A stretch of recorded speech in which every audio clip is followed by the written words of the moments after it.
आज हम सब वन नेशन वन इलेक्शन के विषय के ऊपर विचार करने के लिए यहां एकत्र हैं। और आप देखिए कि इसमें कितना सुखद संयोग है कि हम गुजरात की धरती पर हैं, जहां से वन नेशन को का आर्किटेक्ट माने जाने वाले सरदार पटेल की जन्मभूमि है।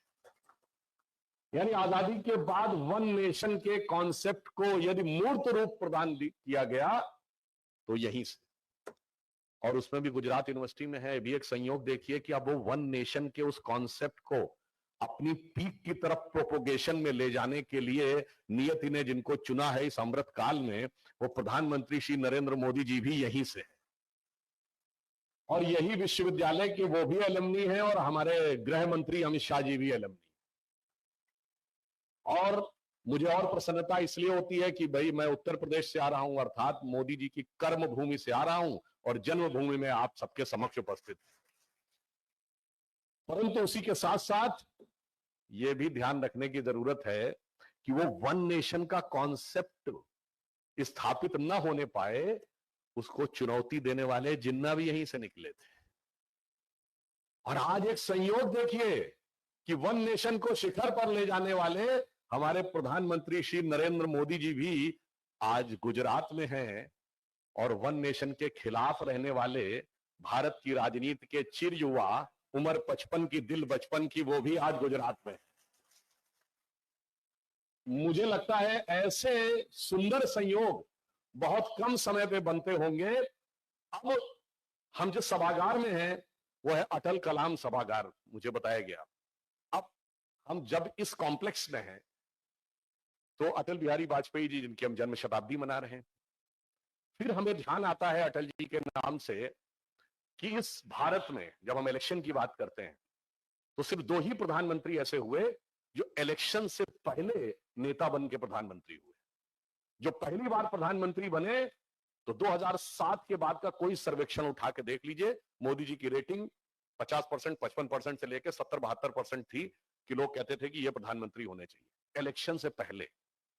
और आप राह चलते किसी से पूछिए 2011-12 आते आते किसको प्रधानमंत्री होना चाहिए, तो आदमी शुरू से ही कहता था कि मोदी जी को होना चाहिए।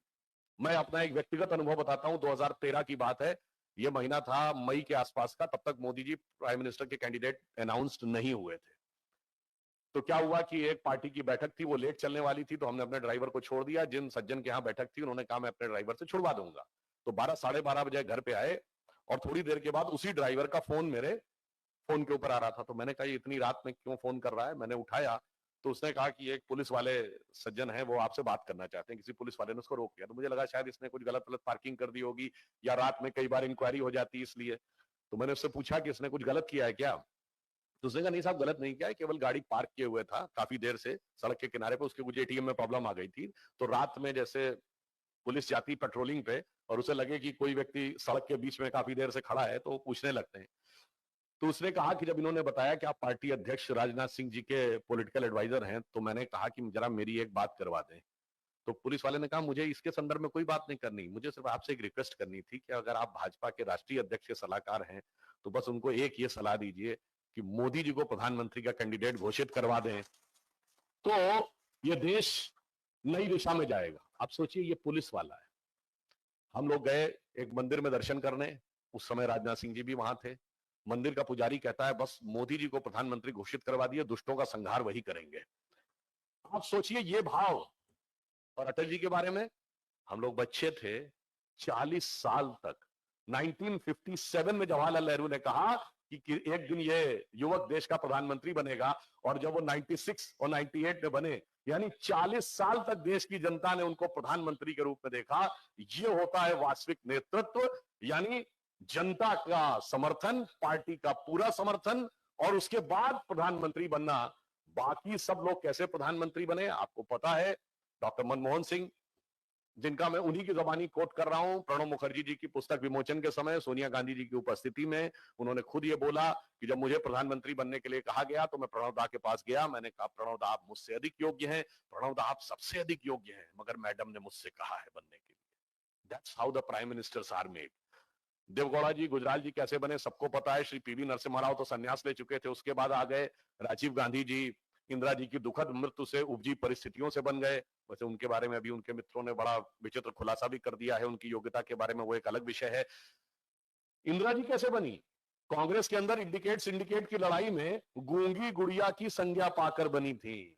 जनता के समर्थन से पहली बार पीएम नहीं बनी। और जवाहरलाल नेहरू जी कैसे बने? 26 अप्रैल 1946 को कैबिनेट मिशन प्लान के तहत जब कांग्रेस का नया अध्यक्ष चुना जाना था और उसी को इंटरिम गवर्नमेंट का नेतृत्व लेना था, तो नए अध्यक्ष का चुनाव हुआ तो सारी प्रदेश कमेटियों से एक वोट पट्टाभी रमैया को, एक वोट कृपलानी को और शेष सारे वोट सरदार पटेल को और 0 वोट जवाहरलाल नेहरू जी को।